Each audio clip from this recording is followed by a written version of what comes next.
y a un mot qui m'est venu pour ce culte et un peu pour cette période.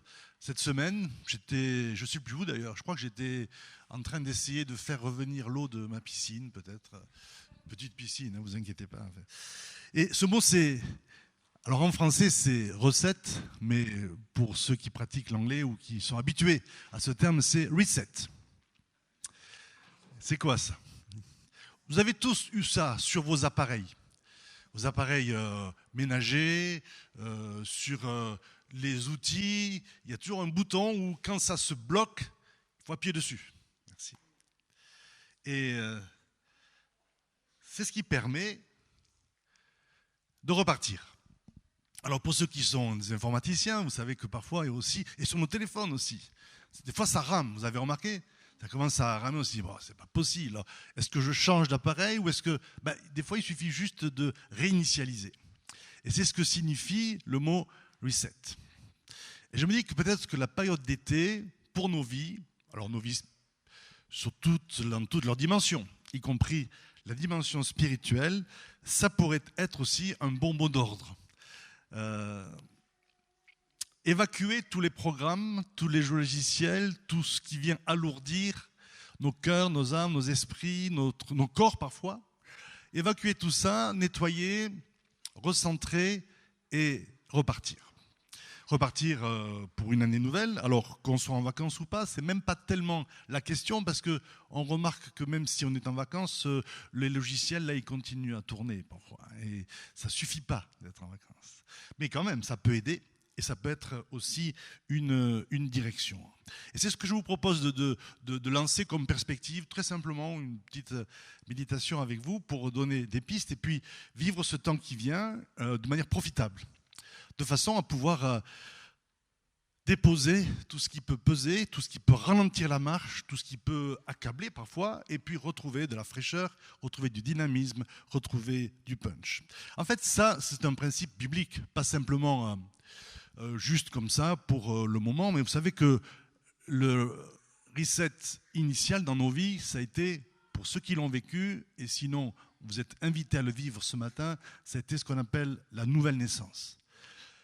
Jésus dit à quelqu'un qui vient, qui en sa présence, qui veut en savoir plus, qui comprend qu'il y a quelque chose de plus à vivre, Jésus lui dit, si un homme ne naît de nouveau, il ne peut voir ou il ne peut entrer dans le royaume de Dieu.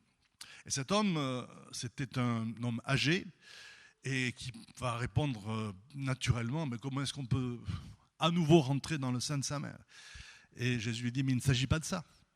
Il s'agit de naître d'en haut, de naître de l'esprit. Et j'aime beaucoup dans cette expression, la nouvelle naissance, qu'on emploie beaucoup dans nos milieux parce que c'est essentiel dans le parcours d'une vie que ce moment où on reçoit la vie de Dieu, où on reçoit sa présence, on reçoit son amour, et puis il y a un renouvellement, il y a un nouveau départ, un départ à zéro, et quelque part une réinitialisation. Vous vous souvenez de ça, pour ceux qui l'ont vécu? Oh, c'est si loin que ça ou ça a beau faire longtemps, c'est toujours aussi frais. Parce qu'en fait, dans la vie spirituelle, on est invité régulièrement à ce genre de mise à jour et de renouvellement. Vous savez, quand on parle de nouvelle naissance, mais aussi on parle de plénitude de l'esprit, on parle d'être baptisé dans le Saint-Esprit. Et nous, souvent, dans nos milieux charismatiques et pentecôtistes, on pense que c'est une expérience qu'on vit une fois comme ça et qui est déterminante. Mais dans le Nouveau Testament, c'est pas quelque chose d'historique, de ponctuel. C'est un renouvellement permanent. Et si vous lisez le début de l'Église dans l'histoire, dans les livres des Actes, vous remarquerez qu'à plusieurs reprises, ils ont été baptisés dans le Saint-Esprit, renouvelés dans le Saint-Esprit, et chaque fois avec des manifestations différentes. Ce qui veut dire que la vie chrétienne est faite de renouvellement en renouvellement. Alors, pour reprendre le mot de ce matin, de reset en reset, dans lequel le Saint-Esprit vient remettre à jour nos vies et nous permettre de poursuivre la route avec une fraîcheur et un dynamisme nouveau. C'est vraiment ça le projet de Dieu. Alors, dans quel domaine? Eh bien, déjà dans la relation avec Dieu. Cette relation avec Dieu qui est née depuis la nouvelle naissance, mais qui parfois, cette marche avec Dieu, à notre insu, et pas de notre plein gré du tout, malgré nous, cette marche avec Dieu peut s'alourdir de multiples fardeaux. Il y a un texte qui dit cela très très bien. C'est dans l'Épître aux Hébreux, chapitre 12, verset 1. L'auteur dit, nous qui sommes environnés d'une si grande nuée de témoins, rejetons tout fardeau et le péché qui nous enveloppe si facilement et courons avec persévérance l'épreuve ou la carrière qui nous est proposée, les yeux fixés sur Jésus, qui est l'auteur de la foi, celui qui l'a initié, celui qui en est le pionnier, celui qui l'a incarné et qui l'amène à la perfection dans sa propre vie et dans nos cœurs à chacun. Au lieu de la joie qui lui était proposée, il a supporté la croix, méprisé la honte et s'est assis à la droite de Dieu. J'aime beaucoup ce texte parce qu'il prend en compte le fait que notre course peut être ralentie, que notre disque dur peut être chargé, surchargé. Ça fait partie de la réalité à laquelle nous sommes confrontés. Ce n'est pas un péché en soi que d'avoir le pas un peu lourd dans la vie par moment, pour toutes sortes de raisons. Et ce texte nous donne 2 raisons majeures. C'est vraiment un texte d'une force inouïe. Il y a 2 choses qui ralentissent notre marche, 2 choses qui nécessitent un reset. C'est d'une part les fardeaux et d'autre part le péché. Les fardeaux, c'est tout ce que l'on porte et qui pèse dans nos vies. Quand on est dans la présence de Dieu, c'est assez facile de se décharger. C'est d'ailleurs ce à quoi on est appelé, se décharger. Et vous savez, on fait beaucoup aujourd'hui de formation, de coaching, de développement personnel pour apprendre à lâcher prise, pour apprendre à retrouver le souffle. Mais l'Écriture est tellement précise, tellement pertinente dans ce domaine-là. Notre relation avec Dieu devrait être une pratique. Elle est, mais devrait être toujours plus une pratique dans laquelle tout ce qui pèse, tout ce qui alourdit, tout ce qui accable doit être déposé. On le vit par moments, on le vit pour certaines situations, parfois des situations financières, professionnelles qui pèsent ou familiales, et puis on sort de la présence de Dieu, c'est ouf. Et là, il y a une forme de reset qui s'est mis en place.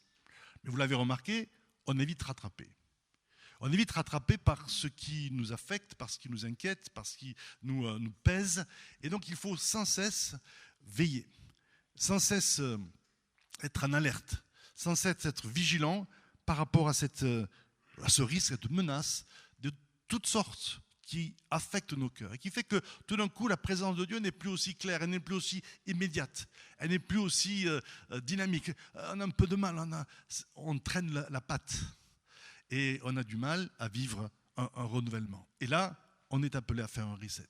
Déchargez-vous sur lui de tout fardeau et il prendra soin lui-même. Est-ce que cet été pourrait être l'occasion d'apprendre ou de réapprendre ou de continuer d'apprendre, parce que ce n'est pas nouveau, à se reposer en lui, à s'abandonner dans ses bras et à vivre des moments bien de repos dans sa bienveillance, dans sa grâce et dans son pardon.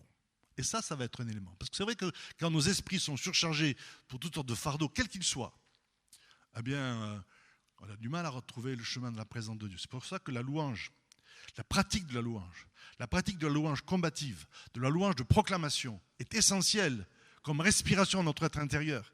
Parce que c'est dans ces moments-là qu'on reprend le souffle et qu'on éloigne et qu'on rejette. Comme on y est invité ici, on rejette tout fardeau. Rejeter tout fardeau. Le tout est important. Il n'y a pas les petits et les grands fardeaux. Tout fardeau de nature à ralentir notre marche. Notre problème, c'est que parfois on n'identifie pas les fardeaux. On les accepte, on les tolère, on dit c'est normal, tout le monde s'inquiète pour je ne sais quoi, le manger, le boire, ou c'est normal que je m'inquiète. Quand même, si tu vivais ce que je vis, tu t'inquiéterais toi aussi.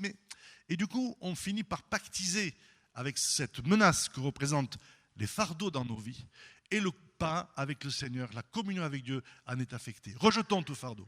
C'est une prise de position et c'est un domaine d'autorité dans lequel Dieu veut nous fortifier pendant cet été. Alors, on va peut-être diminuer le rythme de vie, de travail, je ne sais pas, mais l'énergie intérieure pour rejeter, pour se dégager de toute pression, elle ne doit pas baisser. Elle doit être au contraire renouvelée. Et puis, c'est étonnant dans ce texte parce qu'il y a à la fois les fardeaux et le péché. Alors le fardeau, on est assez d'accord. Tout ce que je viens de vous dire, vous le savez déjà. Vous dites, bah oui, ça on l'entend tous les dimanches. Mais bon, ça fait rien, je le redis quand même, et j'ai du plaisir à le redire, parce que pour moi, ça me fait du bien. Alors je ne sais pas pour vous, mais... Mais le péché, c'est quand même autre chose. Bien sûr qu'on rejette le péché. Bien sûr que le péché, tous ceux qui sont nés de Dieu ne pratiquent pas le péché. On n'aime pas. Et même si on sombre, même si on branche, il y a quelque chose qui fait qu'on ne peut pas pactiser, on ne peut pas cohabiter avec le péché, avec la pratique du péché. C'est clair. C'est le propre de la nouvelle naissance, que de nous faire haïr le péché, même si on peut avoir des temps de tentation, des temps d'épreuve, des temps dans lesquels on est en difficulté. Néanmoins, fondamentalement, on n'aime pas le péché. On ne peut pas aimer Dieu et aimer le péché, c'est clair. Mais ici, le péché, ça n'est pas les actes répréhensibles auxquels on peut penser. Le vol, la haine, le crime, l'adultère, tout ce qui représente dans la culture ambiante, et parfois parmi les chrétiens, tout ce qui représente le péché dans toute son horreur. La Bible parle pas simplement des actes de péché, elle parle de notre nature pécheresse. Nous péchons, nous commettons ces actes dont je viens de parler parce que nous sommes pécheurs. Notre nature pécheresse, avant cette nouvelle naissance, qui est l'introduction en nous d'une nouvelle nature, celle qui est selon Christ. Mais notre nature fondamentale, celle que nous portons, celle dans laquelle nous vivons au quotidien, est marquée par le péché. Et ce péché, ça n'est pas, je l'ai dit tout à l'heure, toujours ces actes répréhensibles que l'on condamne et que l'on pointe du doigt, alors qu'on devrait plutôt faire grâce, attirer, aimer le pécheur, et ça, c'est un autre sujet. Mais le péché, c'est tout ce qui en nous résiste à Dieu. Tout ce qui lui est opposé, tout ce qui se refuse à lui, tout ce qui fait que justement on a du mal à se donner à lui. Alors on prie dans les bons moments de bonne disposition, on dit Seigneur, je veux plus de toi, plus de toi. Là c'est la nature nouvelle qui crie. L'Esprit de Dieu qui est en nous nous fait nous affectionner, nous attacher aux choses d'en haut. Donc plus l'Esprit de Dieu agit en nous, plus on a envie de la présence de Dieu. Et pour autant on trouve en nous, c'est l'apôtre Paul qui le dit, comme une loi, comme un principe, qui parfois nous fait nous rétracter, nous refermer, nous replier. Et il faut prendre conscience, si on veut faire un reset, il faut prendre conscience qu'il y a en nous, quelles que soient nos bonnes dispositions, quelle que soit notre expérience spirituelle, quelle que soit notre maturité, il y a en nous une part de nous-mêmes, la part qui est marquée par le péché, qui résiste à Dieu et qui se refuse à Dieu. Sinon, ça se saurait. Sinon, on serait beaucoup plus loin. Cette année, le thème, ça a été la transformation. Et qu'est-ce qui résiste à la transformation? Sinon, la vieille nature, puisque c'est elle dont il s'agit. Si c'était aussi simple, on serait tous transformés dans la gloire de Jésus. Alors je vois bien la gloire de Jésus dans votre vie, il n'y a pas de doute, rassurez-vous. Mais n'empêche qu'en nous, il y a des choses qui se refusent à Dieu. Des domaines que l'on n'ouvre pas au Seigneur, dans lesquels on ne le laisse pas pénétrer. Puis même, notre nature se refuse. Tout en nous se refuse à l'amour et à la grâce de Dieu. Même pas à la transformation seulement, même pas à la sainteté, à la présence de Dieu, mais même à l'amour de Dieu. Alors on dit oui, mais ça c'est mes blessures, c'est mon passé. Ben oui, mais c'est le péché. Il ne faut pas substituer les blessures au péché. Nos blessures, nos passés, nos parcours de vie sont douloureux parce que nous sommes dans un monde pécheur. Ce n'est pas parce que nous avons péché. Vous me suivez là toujours ? C'est encore tôt pour manger, donc vous avez encore un peu d'énergie. Ce n'est pas parce que nous avons péché, c'est parce que en nous, notre nature pécheresse se refuse à Dieu. Même à l'amour de Dieu, même à la dimension la plus magnifique de Dieu, sa compassion, sa grâce, sa faveur, son affection. Je ne parle pas du fait qu'on peut être inquiet devant la sainteté de Dieu, devant sa puissance, devant sa majesté, peut-être. Mais même recevoir l'amour de Dieu, nous en sommes incapables parce qu'en nous, il y a une opposition, il y a une révolte, il y a une dimension de notre chair qui se refuse à cela. Sauf quand l'Esprit de Dieu nous renouvelle. Mais il y a ce combat entre les deux. Et quand l'Écriture nous dit ici, rejetons tout péché, ça veut dire toutes ces résistances. Il faut prendre conscience qu'on a beau être la personne la plus sympathique au monde, il y a en nous quelque chose qui s'oppose à Dieu. Il y a une nature pécheresse. Il faut la repentance au quotidien. Repentance non pas pour ce que nous avons fait de mal, mais pour ce que nous sommes. Seigneur, je ne suis pas digne, je ne suis pas dans la capacité de recevoir ton amour, je ne peux pas m'approcher de toi. Si tu ne m'attires pas à toi, je ne peux pas.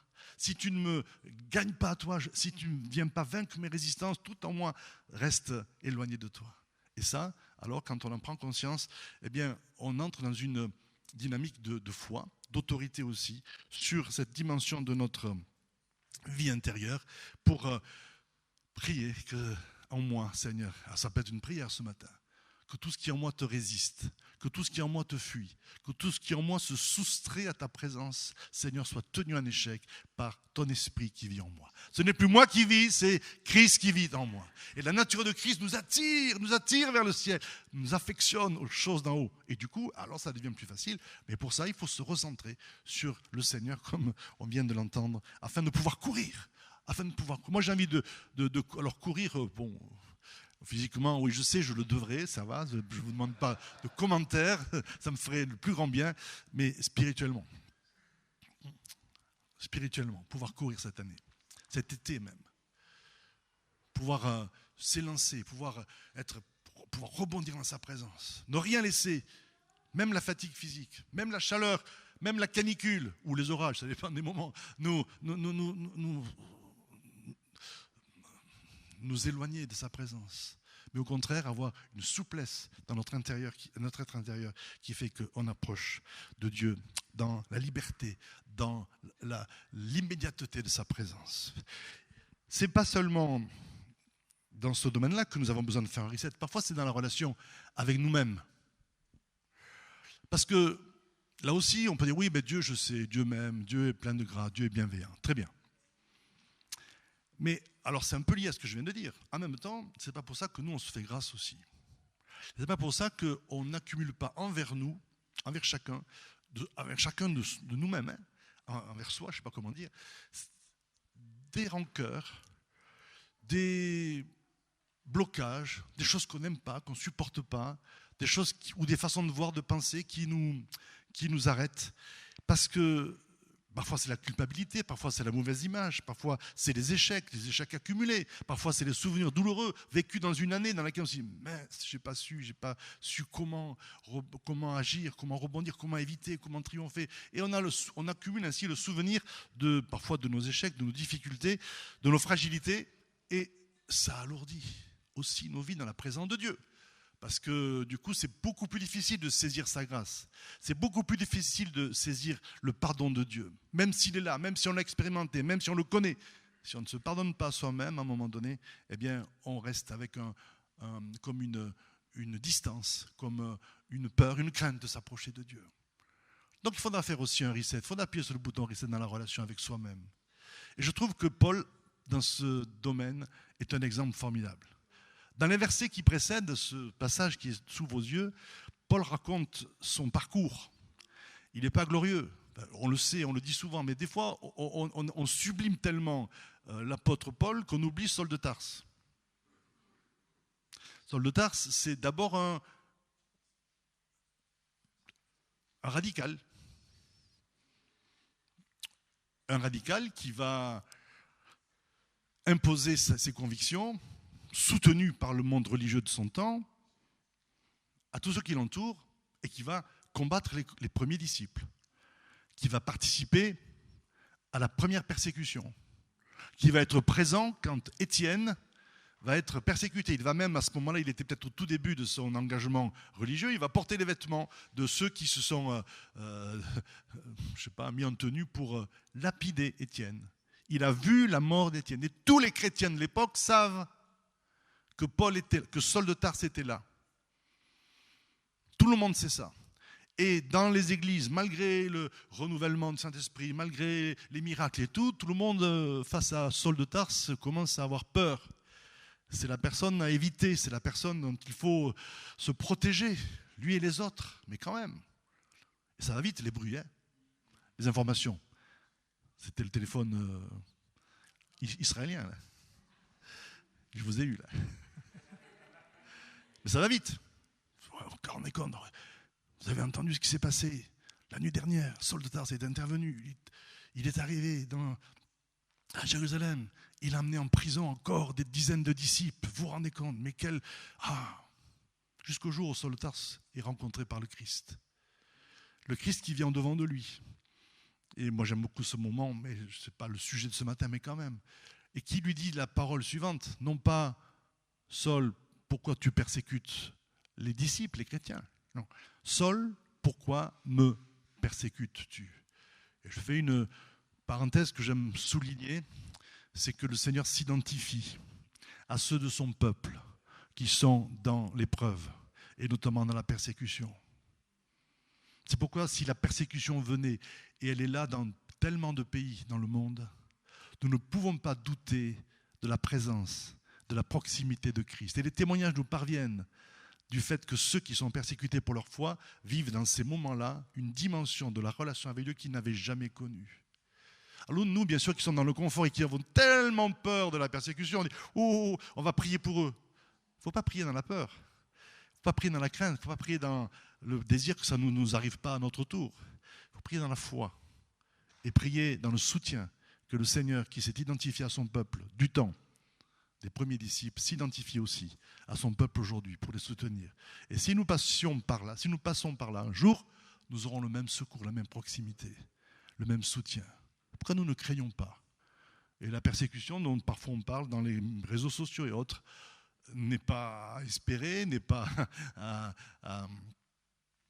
n'est pas à attendre, mais si elle n'est pas non plus, doit pas être non plus une source de peur et d'anxiété. Parce que ça, c'est aussi un fardeau qui peut arrêter notre marche. Mais Jésus dit, pourquoi me persécute? Et là, et en plus, à ce moment-là, Saul de Tarse fait l'expérience de la grâce du Seigneur de Dieu dans toute sa plénitude, dans toute sa splendeur. Lui qui aurait dû être rejeté, puni, à la hauteur de ses fautes et des erreurs qu'il a commises, fait l'expérience de la bonté, de la bienveillance de Dieu. Et il reçoit le pardon. Je fais encore une parenthèse. Est-ce que nous sommes prêts à accepter que le Seigneur pardonne ceux qui ont commis les plus grandes atrocités, quelles qu'elles soient? C'est un peu la question qui s'est posée. Quand ensuite Ananias, cet homme de Dieu qui est dans sa chambre et qui prie, et à qui le Seigneur dit « Allez, va rencontrer Saul de Tarse, va prier pour lui afin qu'il recouvre la vue. » Ah oui, Ananias, il n'est pas fou quand même. Hein, il n'est pas... D'abord, est-ce que c'est bien toi, Seigneur? Il faut dire que ce genre de parole, ça peut difficilement venir de soi-même. Donc ça, c'est assez facile pour discerner la parole de Dieu. C'est quand elle est complètement à l'opposé de ce que vous pouvez imaginer ou produire par vos propres pensées. Là, déjà, c'est un signe. Alors, c'est pas pour ça qu'il faut aller dans des trucs farfelus. Hein, c'est pas ça que je veux dire. Mais là, quand même, il y avait des signes probants que ça pouvait pas être sa propre imagination.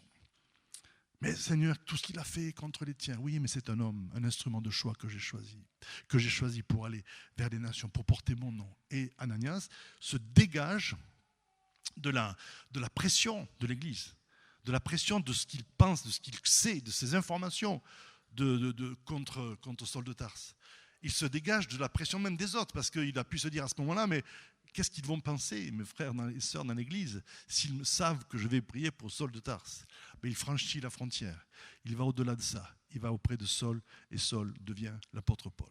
Et Paul ne perdra pas le souvenir de sa vie passée. Dieu l'élève au rang des apôtres, mais parmi les apôtres, il a conscience qu'il a un passé qui le disqualifierait à vue humaine. Et à nouveau la bonté de Dieu, qui prend cet homme, disqualifié à vue humaine, oui, et qui l'établit parmi les apôtres, fondateurs de l'Église. Mais Paul ne va pas ignorer pour autant. Il va dire, ben oui, après que le Seigneur, après sa résurrection, soit apparu à tous les apôtres, il m'est apparu à moi comme à l'avorton. Il se présente non pas avec des lettres de noblesse, mais avec le souvenir de qui il est. Pour autant, ce souvenir de son passé ne l'accable pas, ne le retient pas, ne l'enferme pas. Et il dit, par la grâce de Dieu, je suis ce que je suis. C'est pour moi une des phrases les plus belles qu'on puisse dire, une des confessions les plus belles qu'on puisse dire. Par la grâce, c'est seulement par la grâce, mais par toute la grâce de Dieu que j'accepte, que je reçois, je suis ce que je suis. Et là, on entend un apôtre Paul qui est réconcilié avec lui-même, qui ne se tient pas rigueur de la folie dans laquelle il a été engagé, des méchancetés, des atrocités qu'il a commises, et elles sont, à vue humaine, impardonnables.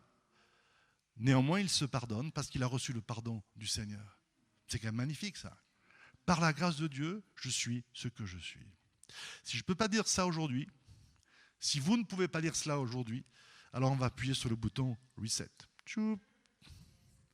Et on va enlever tous les souvenirs douloureux, tous les échecs, toutes les choses qui vous dévalorisent à vos propres yeux, dans la mesure où ça a été bien sûr confessé à Jésus.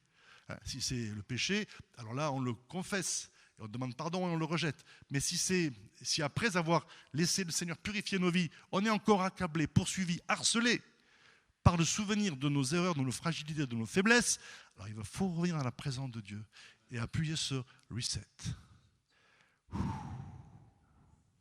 Par la grâce de Dieu, je suis ce que je suis. Cet été, je ne me laisserai pas attaquer, agresser par ce qui peut m'inquiéter, me blesser, me rappeler ma condition, me rappeler mes faiblesses. Mais je vais au contraire avancer dans une liberté face à Dieu et face à moi-même, grâce au pardon du Seigneur. Amen. Amen.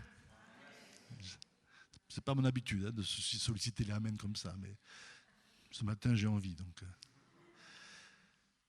il faut, parce que c'est ça qui nous bousille la vie, c'est ça qui nous pourrit la vie. C'est pas les erreurs, c'est pas les fausses doctrines, quoique, mais c'est pas seulement ces grands trucs, c'est pas la pression spirituelle, bien que la pression spirituelle, elle peut se manifester dans ce domaine-là. C'est pas la confrontation avec les puissances d'en haut, avec l'ennemi, avec le diable ou autre. Tout ça, c'est une réalité. Mais c'est d'abord ces dimensions de nos vies intérieures qui ont besoin d'être purifiées de tout ce qui accable et de tout ce qui traîne. Et alors, du coup, on avance dans ce que Dieu veut pour nous. Et parfois, le reset, ça permet de... Vous savez, ça permet aux appareils de retrouver leur fonction initiale. Hein, pour ce que j'en comprends, en tout cas. Mais pour nous aussi. Une façon aussi de vivre un reset dans notre vie, c'est de se recentrer. Paul, ici, alors c'est toujours le même, hein, c'est toujours lui, sauf qu'il parle dans un autre sujet. Il dit, voilà, ce qu'on va faire ensemble, il est en prison, c'est pas brillant, mais pour autant, ça ne l'arrête pas. Il dit, voilà, je n'estime pas avoir encore saisi le prix, je ne suis pas arrivé, je suis en prison, mais c'est une étape, et ce n'est pas la fin de ma vie, ça n'est pas encore là qu'il va subir le martyre. Mais il dit, je fais une chose, oubliant ce qui est en arrière et tendant vers ce qui est en avant.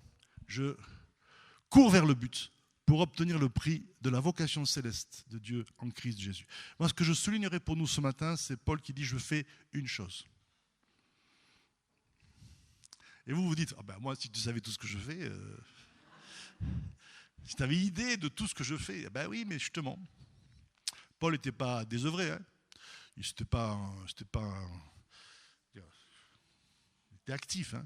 Quand on suit sa vie, quand on fait le bilan de toute son activité, Paul, c'est pas dans le contexte de son temps, c'était quelqu'un d'une hyperactivité d'une certaine façon. Et malgré tout, il dit, je fais une chose.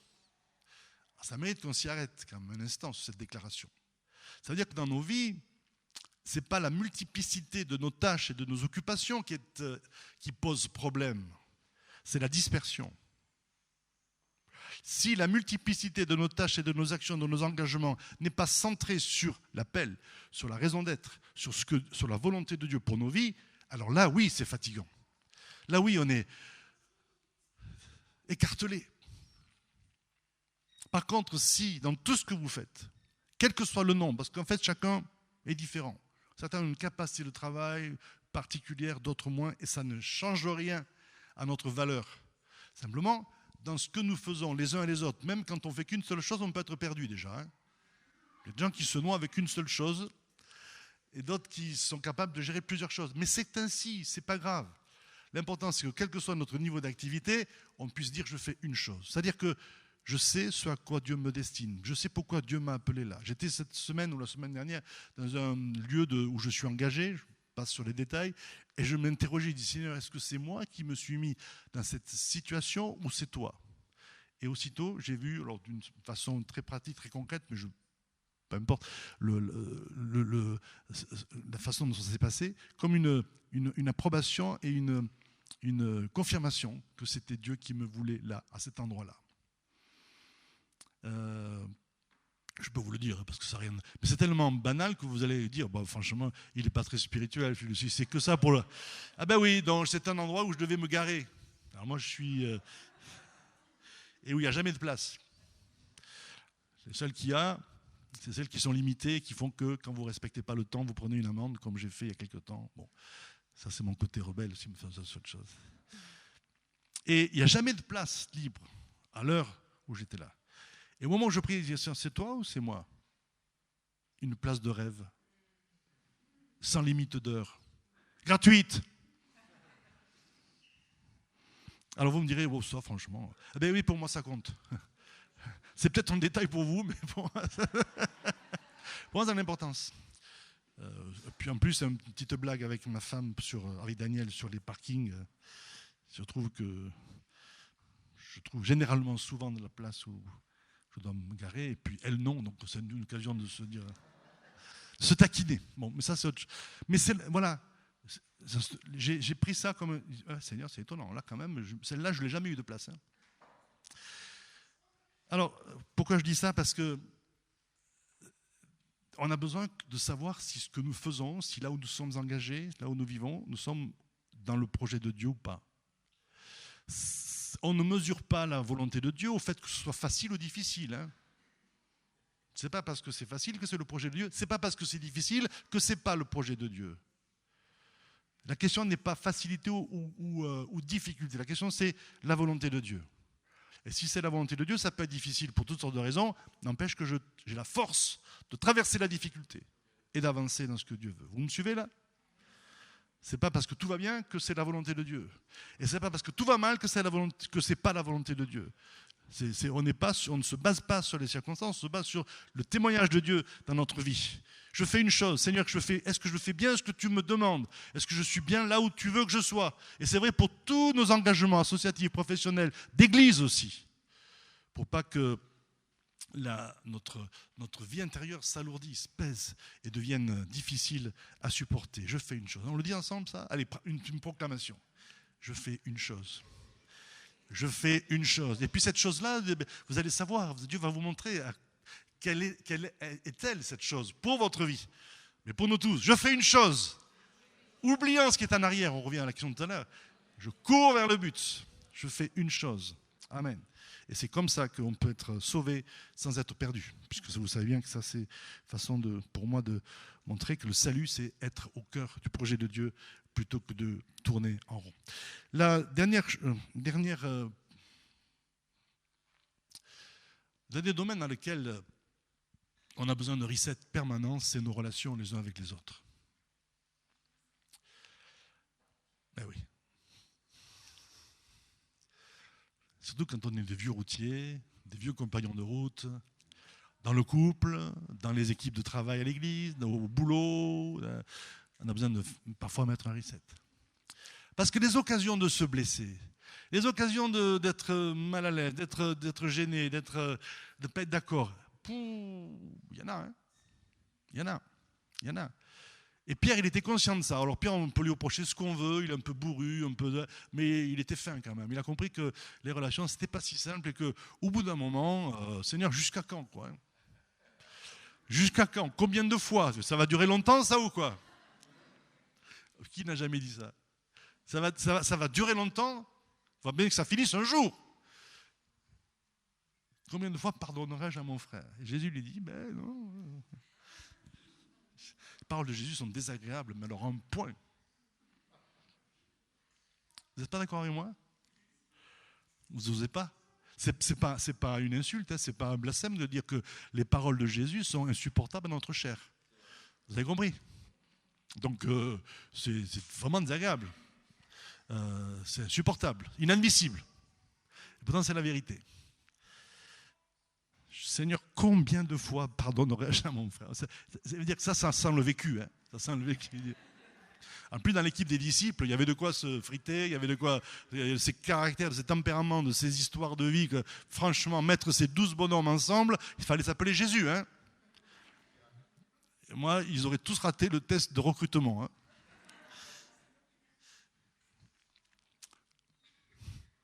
Combien de fois, pardon? Et jusqu'à 7 fois, et là, il croit avoir fait le summum. Ouais.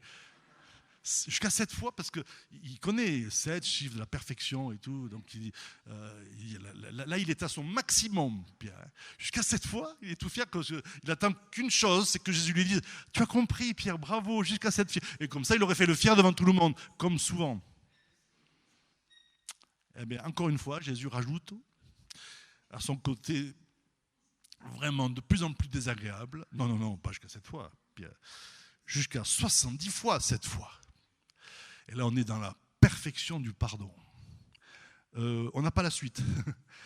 L'évangéliste Matthieu, il tait la suite. Parce que j'aurais bien aimé être une petite souris pour être là dans la suite et voir la tête de Pierre, moi, et des autres disciples. Franchement, ça aurait mérité quand même d'être dans l'évangile. Franchement,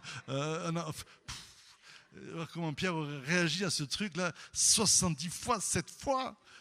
Mais t'imagines un peu dans une journée comment ça fait. Alors on comprend qu'évidemment, c'est incalculable. Ça veut dire que c'est permanent le pardon. Le reset dans les relations, c'est permanent. C'est pas quand j'en peux plus seulement, c'est permanent. Il faut appuyer souvent sur le bouton. Faites-vous grâce les uns les autres. Faites-vous grâce les uns les autres. Faites-vous grâce les uns les autres. Il faut déconner. On ne pourrait pas avoir ça tous les matins, un texto sur le groupe de l'église. Faites-vous grâce mutuellement. Faites-vous grâce mutuellement. Faites-vous grâce toutes les secondes qui arrivent. Après, vous le mettrez dans les spams, ça, j'en suis sûr. Et vous direz, voilà, un tel a quitté le groupe. Et puis c'est là que vous allez dire, mon téléphone, il a besoin de reset. Il bug. Non, il bug pas. C'est pas un bug, c'est la réalité. Faites-vous grâce mutuellement. Faites-vous grâce mutuellement. Faites-vous grâce. Ouh là là. Eh bien, Seigneur, que cet été soit un été de reset dans les relations. Dans le couple, il y a des couples qui s'usent par manque de reset. C'est terrible, douloureux. Alors quand on voit le projet de Dieu qui est de vivre la fidélité dans le renouvellement et pas dans l'usure, pas dans le ras-le-bol, pas dans le fait de fatalité ou le fait de se supporter, mais dans le renouvellement de l'amour. Quand on comprend que c'est le projet de Dieu, alors eh bien on dit oui Seigneur. Mais il y a aussi les relations parents-enfants. Les enfants parlent souvent de leurs parents, mais les parents pourraient parler de leurs enfants aussi. Et il y a besoin de pardon mutuel. Tout le temps, tout le temps. Reset, reset, reset, reset, reset, reset, reset, reset. Ça ne veut pas dire qu'on ne reconnaît pas à chacun ses responsabilités et même ses erreurs. Vous comprenez ça? Le reset, c'est pas dire, oh, c'est pas grave. S'il y a faute, il y a faute. C'est pas la question, c'est ça le pardon.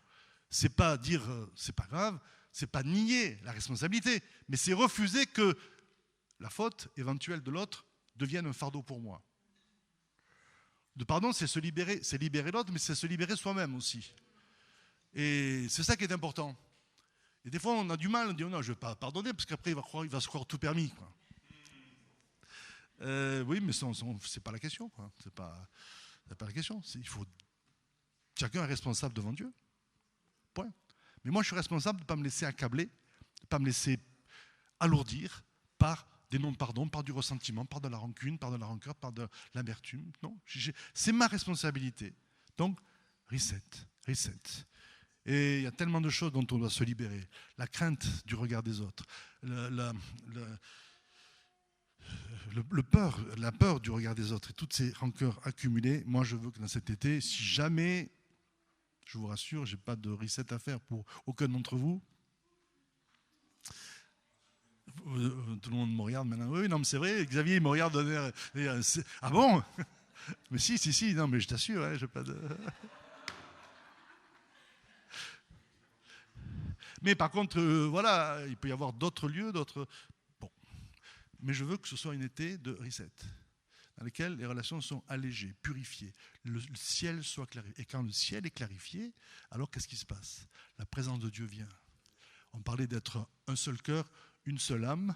Ça n'est pas possible s'il n'y a pas des resets permanents dans nos relations. Parce que tout ce que je viens de citer nous sépare, nous divise. Même quand on est à côté, on peut être divisé. Ce n'est pas le fait d'être assis à côté qui fait qu'on est unis, qu'on est ensemble. C'est le fait que nos cœurs sont purifiés et qu'on est dans cette liberté les uns envers les autres, qui n'est pas sans exigence, qui n'est surtout pas sans vérité, mais qui est sans culpabiliser ou sans charge. Alors je voudrais prier simplement ce matin pour que l'été qui est devant nous soit un temps de reset. Alors je suppose que chaque prédicateur doit vous dire voilà ce que je vous propose pour l'été, voilà le mot d'ordre pour l'été. Ça peut-être. Je suis le premier. Ah, j'ai de la chance alors. Non, mais souvent, voilà, c'est un peu une mode. Donc je me suis dit, peut-être que depuis 15 jours, vous entendez tout le temps, voilà le mot d'ordre pour l'été, et peut-être que dans tout juillet, vous allez entendre, voilà le mot d'ordre pour l'été. Eh bien, moi, je vous donne le mien, et puis vous ferez ce que vous voulez avec tous les autres. Reset. Reset. Reset par rapport à l'Église. Le reset, c'est pas faire une pause. C'est pas se distancier, c'est pas se séparer. C'est renouveler sa relation, renouveler sa compréhension. Et tout ce qui nous charge aussi dans notre façon de vivre l'Église, avec des habitudes, avec les façons de voir. Des fois, j'entends des choses, alors pas ici. J'entends plus rien ici, donc du coup, je suis plus responsable, ça va. Donc je peux parler librement, mais des fois, j'entends des trucs incroyables. Ah, mais je croyais que ça, c'était interdit. Ah, mais je croyais que ça, c'était pas biblique. Ah, mais je croyais que ça, on ne pouvait pas dans l'Église. Et plein de gens vivent avec des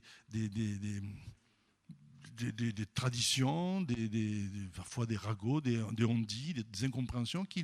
Et parfois, ce n'est pas méchant, c'est juste que ça les met dans une position de crainte, alors que non, ça n'a pas lieu d'être. Là aussi, il faut faire du reset, il faut purifier de tout ce qui est malentendu, tout ce qui est quiproquo, de tout ce qui est imagination, tradition aussi, tout ce qui nous pèse. Voilà. Et dans tellement d'autres domaines, on pourrait parler de la vie professionnelle et de tous nos engagements, que Dieu nous aide à une vraie réinitialisation, une vraie remise à zéro, qui ne va pas nier tout ce qu'on a acquis, mais qui va purifier tout ce que l'on est, de tout ce qui nous alourdit et de tout ce qui nous fait ramer dans la vie au quotidien. Amen. Et si on se levait là?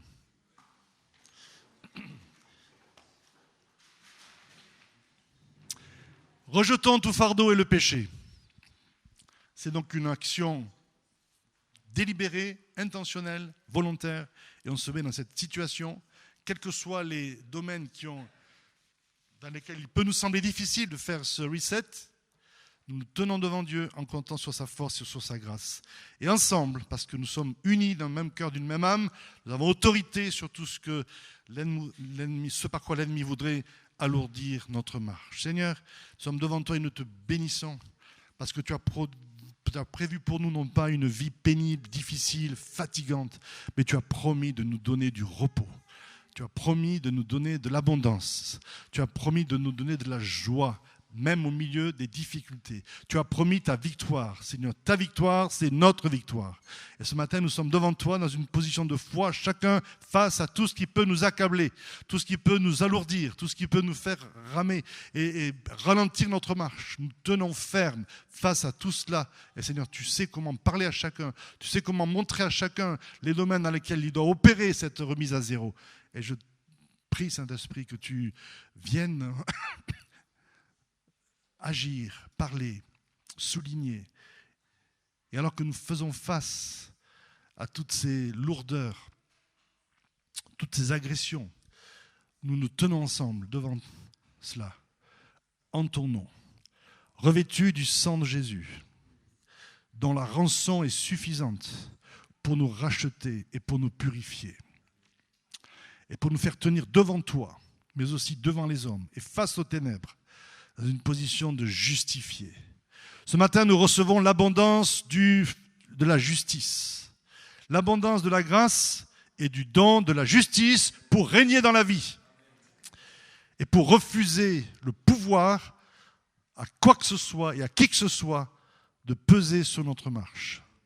Et nous tenons devant toi, Seigneur, protégés par le sang de Jésus, cachés avec Christ en Dieu, mais debout face à l'adversité, debout face aux ténèbres, debout face à l'ambiance dans laquelle nous pouvons évoluer et qui peut peser sur notre vie d'une manière ou d'une autre. Nous tenons face à cela et nous disons, Seigneur, c'est vers toi que nous regardons. Et ce matin, nous rejetons tout fardeau. Nous refusons de pactiser avec quelque fardeau que ce soit. Éclaire-nous sur les fardeaux que nous acceptons et que nous tolérons et qui ne viennent pas de toi, pour que nous puissions relever la tête et dire non, je rejette ce fardeau au nom de Jésus. Et pendant que certains le font, ce fardeau est ôté de vos épaules. Ce fardeau est ôté de vos vies, de votre environnement, de vos nuits, de vos quotidiens. Votre fardeau est pulvérisé parce que Jésus l'a vaincu. Parce que derrière ce fardeau, il y a le mensonge du diable. il y a l'intimidation, il y a l'accusation. Et nous rejetons cela. Nous rejetons le péché aussi. Seigneur, nous soumettons nos natures à ton esprit. Nous ne voulons pas vivre par nous-mêmes ni pour nous-mêmes, mais nous voulons vivre par l'esprit. Et que tout ce qui en nous pourrait encore se refuser, se soustraire à ta grâce, soit amené à l'obéissance de Christ. Que toutes nos pensées soient amenées captives à l'obéissance de Christ. Nos pensées, nos mentalités, nos fonctionnements, tout ce qui en nous s'éloigne, voudrait s'éloigner de toi, soit amené captif à l'obéissance de Christ et soumis à ton esprit, pour que ce soit une année où ton fleuve, un été pendant lequel ton fleuve coule, ta présence soit abondante, que le renouvellement, que la guérison abonde, que l'abondance de ta présence nous soit donnée dans tous les domaines, physique, moral, spirituel, matériel, au nom de Jésus, que tout ce que l'ennemi voudrait, par lequel il voudrait nous agresser, nous inquiéter, soit maintenant tenu au loin, au nom de Jésus, au nom de Jésus, au nom de Jésus, et que chaque situation difficile soit retourné en occasion de victoire. Tu changes le mal en bien, quel qu'il soit, alors que nous nous tenons avec toi et devant toi, Seigneur, au nom de Jésus. Amen. Prêt à rejeter, prêt à la vigilance, à repousser, alors sur tous nos engagements, sur nos vies, sur nos quotidiens, nos trajets, nos temps de repos, nos temps de travail, Seigneur, nous appelons ta protection, ta bénédiction, ta force, ta grâce, au nom de Jésus. Et merci pour ta paix et ta joie qui nous inonde pour marcher avec toi et marcher ensemble. Amen.